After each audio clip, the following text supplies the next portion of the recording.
इस देश में अभी जो किसानों ने अपनी लड़ाई जीती है, जिस किसान आंदोलन में महिलाएं भी बहुत बड़ी संख्या में थी, एपवा भी उसमें शामिल था, और इस आंदोलन में जो किसानों की जीत हुई है इसके लिए हम किसानों को बधाई देते हैं।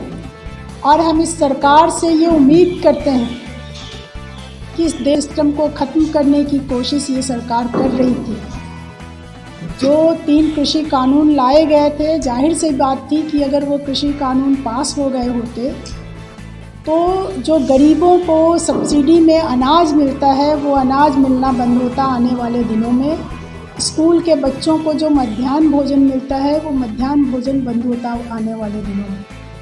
लेकिन पंजाब, हरियाणा और दूसरे राज्यों के किसानों ने जो लड़ाई लड़ी है, इस लड़ाई से आज पूरा देश लाभान्वित हुआ है। और हम इस सरकार से उम्मीद करेंगे कि वो राशन प्रणाली को और मजबूत बनाए और ज़्यादा से ज़्यादा लोगों को सस्ता अनाज मिले, इसकी वो व्यवस्था करे। सरकार अनाज खरीदे किसानों से और स्कूल के बच्चों को और गरीबों के बीच वो सस्ते से सस्ते में अनाज दे। दूसरी बात हम कहना चाहते हैं कि किसानों ने अपनी लड़ाई लड़ी है और सरकार को पीछे हटना पड़ा है। ये लोकतंत्र है, लोकतंत्र में जनता की बात को महत्व मिलना चाहिए। तो 16 दिसंबर आने वाला है, परसों 16 दिसंबर है। आप सब लोग जानते हैं कि 16 दिसंबर से ही शाहीन बाग में महिलाओं ने इस देश में बहुत बड़ा आंदोलन खड़ा किया था। जो CAA और NRC इस देश की सरकार लेकर आई, उस कानून को रद्द करने की मांग पर शाहीन बाग का आंदोलन 16 दिसंबर को शुरू हुआ था। इस दिन हम लोग इस सरकार से मांग करेंगे, हम लोगों के एपवा के जरिए इस पर कार्यक्रम होना है, और हम सरकार से उम्मीद करेंगे कि जिस तरह से उसने किसान विरोधी कानूनों को वापस लिया है, उसी तरीके से वो CAA और NRC का जो कानून है उसको वो वापस ले, रद्द करें।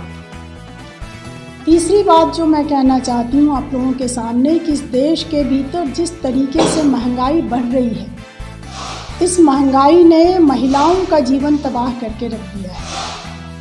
हमारे देश से ज़्यादा गरीब देश भी जो हैं, उन देशों में भी औरतों के पोषण की स्थिति, उनके स्वास्थ्य की स्थिति हमसे बेहतर है। हमारे देश में महंगाई की वजह से आज महिलाओं का चूल्हा ठंडा पड़ता जा रहा है, उनके लिए भरपेट भोजन का इंतज़ाम नहीं हो रहा है। इसलिए ये सरकार महंगाई पर रोक लगाए, और ख़ास तौर पर जो गैस सिलेंडर आज 1000 रुपये से ज़्यादा देना पड़ रहा है, मुफ्त गैस के नाम पर और उज्ज्वला योजना के नाम पर मोदी जी ने वोट मांगा था, और आज हालत ये है कि गैस सिलेंडर गरीबों के घर में कोने में पड़ा हुआ है, लोग गैस खरीद नहीं पा रहे। पूरे देश में ये हालत बनी है।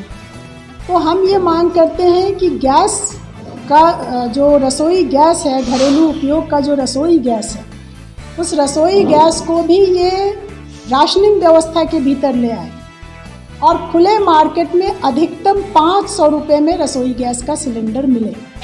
ये इस सरकार को व्यवस्था करनी चाहिए।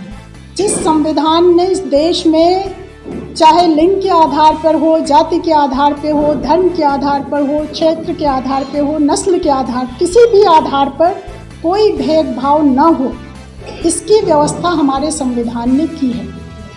इस संवैधानिक व्यवस्था को मोदी सरकार उलट देना चाहती है, और ख़ास तौर पे महिलाओं के साथ, महिलाओं को बहुत ही मुश्किल से कुछ अधिकार मिले हैं, लेकिन ये सरकार मनुस्मृति को अपना आदर्श किताब मानती है। और शर्मनाक है कि अभी CBSE के एग्ज़ाम में सवाल आ रहे हैं, महिलाओं को अपमानित करने वाले सवाल, मनुस्मृति के आधार पर इस देश को, इस समाज को चलाने की कोशिश करने वाले सवाल बच्चों से पूछा जा रहा है कि तुम व्याख्या करो, तुम बताओ इस बात को कि औरतों को आज़ादी देने से परिवार और समाज में परेशानी पैदा हो रही है। वो ये कह रहे हैं कि पत्नियां अपने पतियों की बात नहीं मानती हैं, इसलिए नौकर और बच्चे बर्बाद हो रहे हैं। ये अगर हमारे 10th क्लास में, 11th क्लास में बच्चों के दिमाग में भरा जा रहा है, तो आप समझ सकते हैं कि इस देश को ये कहाँ ले जाना चाहते हैं, किस तरफ ले जाना चाहते हैं। अभी तो हमारे समाज में महिलाओं को जितने अधिकार मिलने चाहिए वो अधिकार मिले ही नहीं हैं। जो आज़ादी चाहिए वो आज़ादी मिली ही नहीं है। और जो कुछ हमने संघर्ष से हासिल किया, अंग्रेज़ों की गुलामी से मुक्ति के बाद औरतों को इस देश के संविधान ने कहा कि तुम आज़ाद हो, उस संवैधानिक व्यवस्था में आज ये कह रहे हैं कि औरतों को आज़ादी देने से हमारा समाज, हमारा परिवार बर्बाद हो रहा है। आरक्षण मिला, बिहार जैसे राज्य में जब आंदोलन हुआ 50% आरक्षण मिला, लेकिन यहाँ जो काउंसिल है उस काउंसिल में महिलाओं के लिए कोई रिजर्वेशन नहीं है, जबकि वो स्थानीय निकाय यहाँ से चुनी हुई वो संस्था है, उस संस्था में महिलाओं के लिए 50% आरक्षण होना चाहिए। इसलिए हम पुरजोर मांग कर रहे हैं कि यहाँ जो भाजपा की सरकार है, असम की सरकार, वो ये व्यवस्था लाए कि ये जो ऑटोनॉमस काउंसिल है यहाँ, इस काउंसिल में महिलाओं को 50% आरक्षण मिले।